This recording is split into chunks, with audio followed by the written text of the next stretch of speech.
세금 걱정 없이 기업을 운영하는 대표님이 있는가 하면 세금 때문에 회사를 더 이상 못하겠다고 걱정하시는 대표님도 많습니다. 무엇이 이런 차이를 만들까요? 세금에 대한 지식이 많기 때문이 아닙니다. 경영에 대한 많은 경험 때문도 아닙니다. 그것은 절세에 대한 전략을 일찍 세우지 않았기 때문입니다.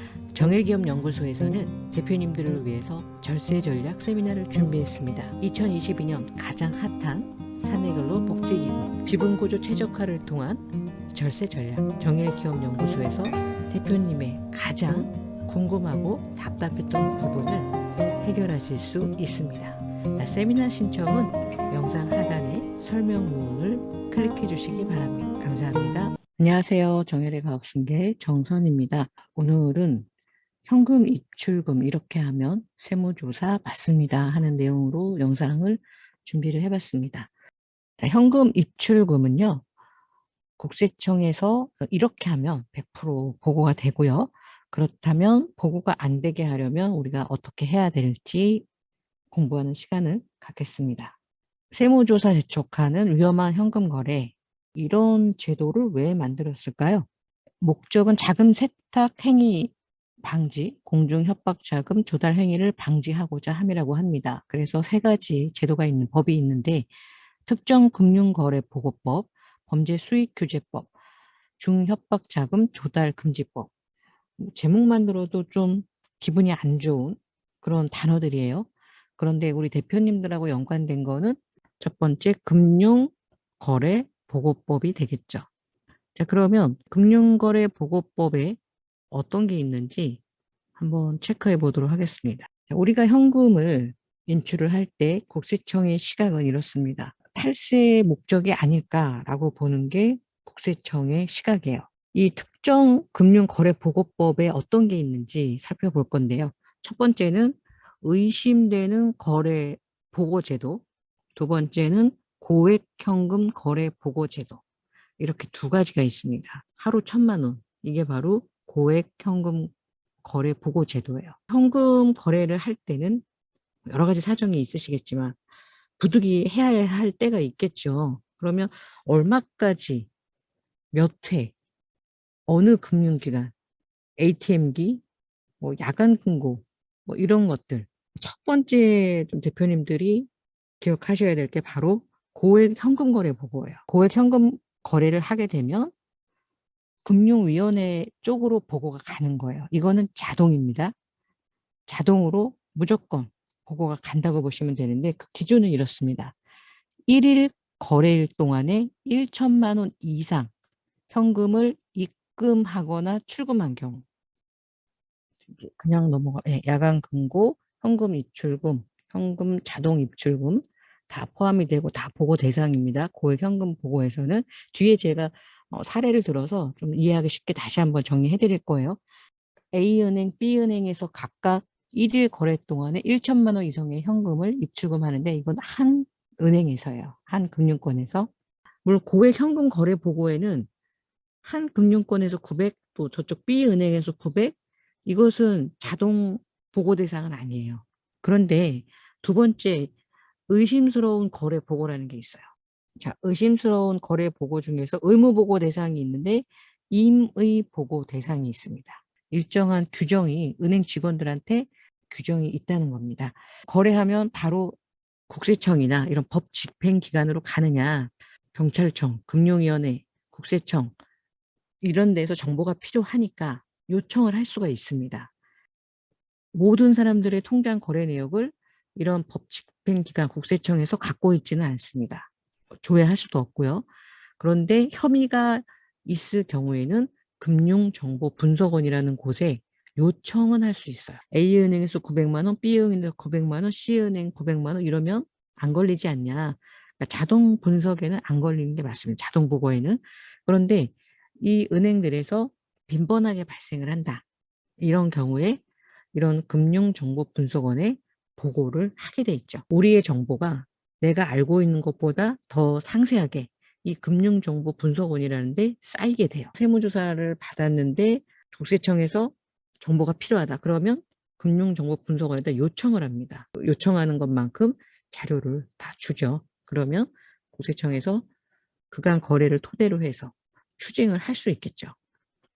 자, 이렇게 평상시 하던 거래가 쌓이게 됩니다.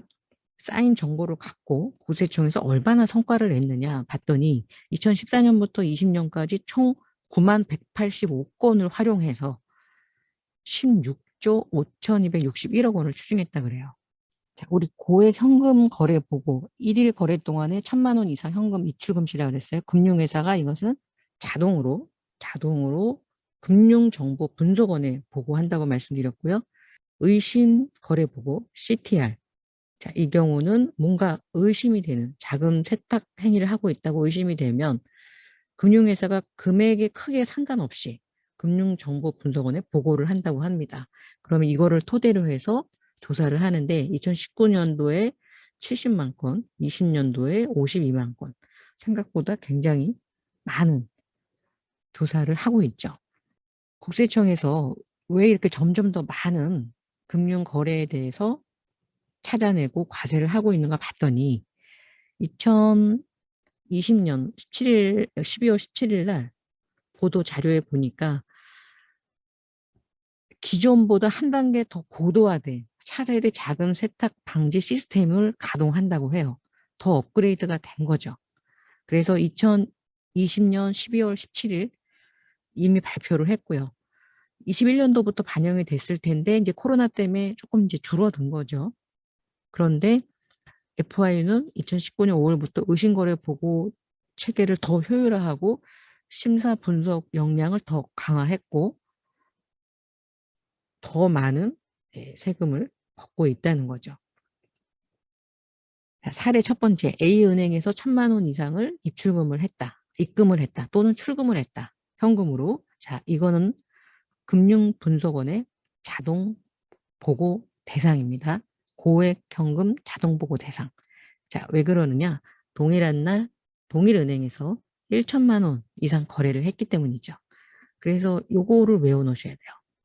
동일한 날 동일은행에서 1,000만 원 이상일 때 자동 보고 요거 기억하시고요. 사례 2번.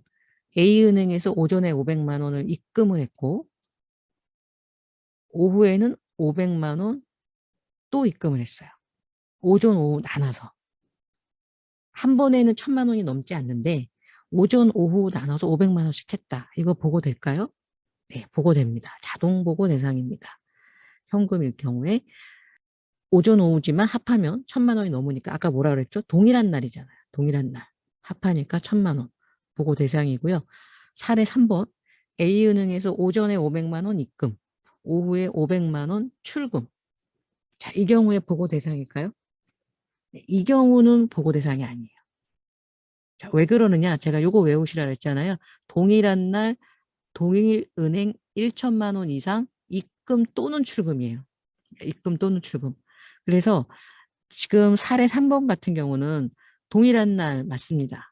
동일은행 맞습니다. 1,000만 원 맞습니다. 그런데 하나는 입금이고 하나는 출금이기 때문에 자동 보고 대상에는 해당이 되지 않습니다. 좀 이렇게 사례로 들으시니까 좀 편하시죠? 사례 네 번째, A은행에서 1,000만 원 이상 수표. 아, 이거 댓글에 남겨주셨더라고요. 수표로 거래했는데 이것도 자동 보고 대상입니까? 라고 이제 질문을 하셨거든요.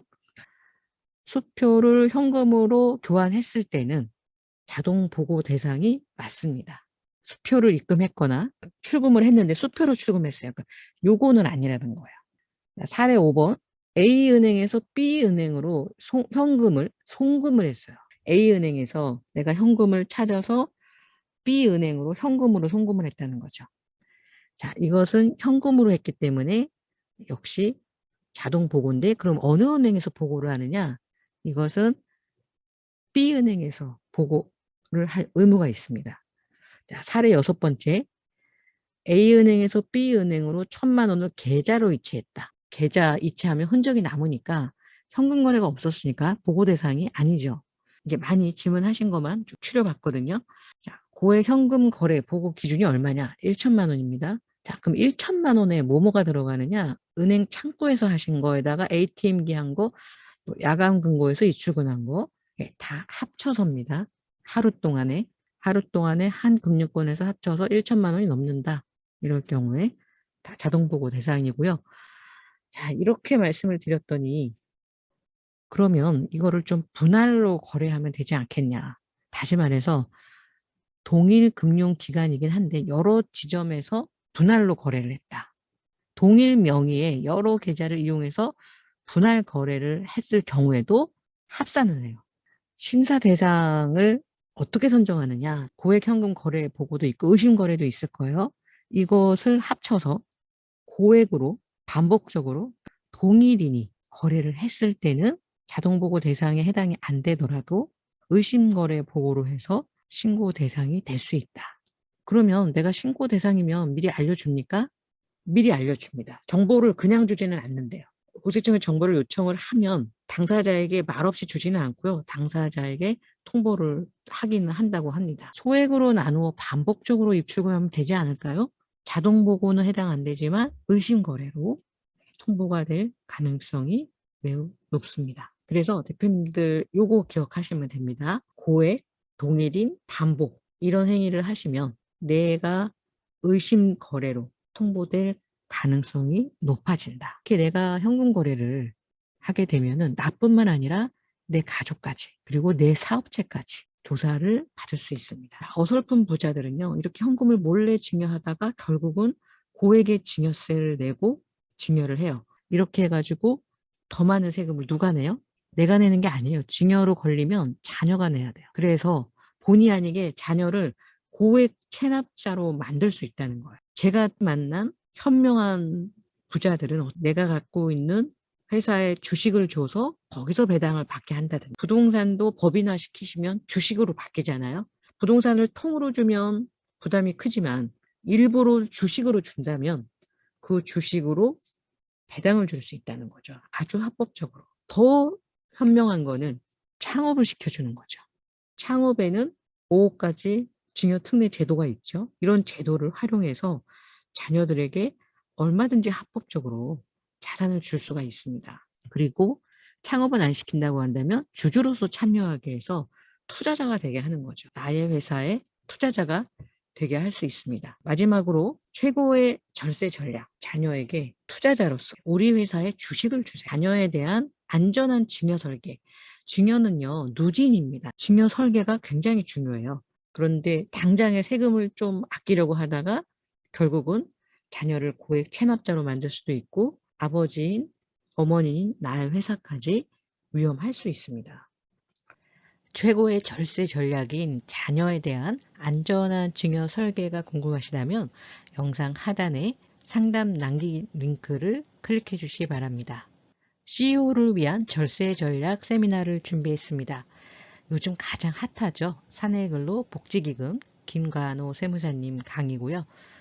2부는 지분구조 최적화를 통한 가업승계 전략 수립, 가업승계뿐만 아니라 모든 주식회사는 바로 이 지분구조가 가장 중요합니다. 지분구조 최고 달인 박덕일 수석연구원이 진행해 주겠습니다. 장소는 정엘기업연구소 서초동에서 진행을 하고요. 유튜브 라이브로도 동시에 중계합니다. 13일 수요일 오후 2시부터 4시 30분이고요. 영상 하단에 설명문에 세미나 신청 링크가 있습니다. 신청을 하셔야 직접 들으시거나 혹은 유튜브 라이브로 들으실 수 있습니다. 감사합니다.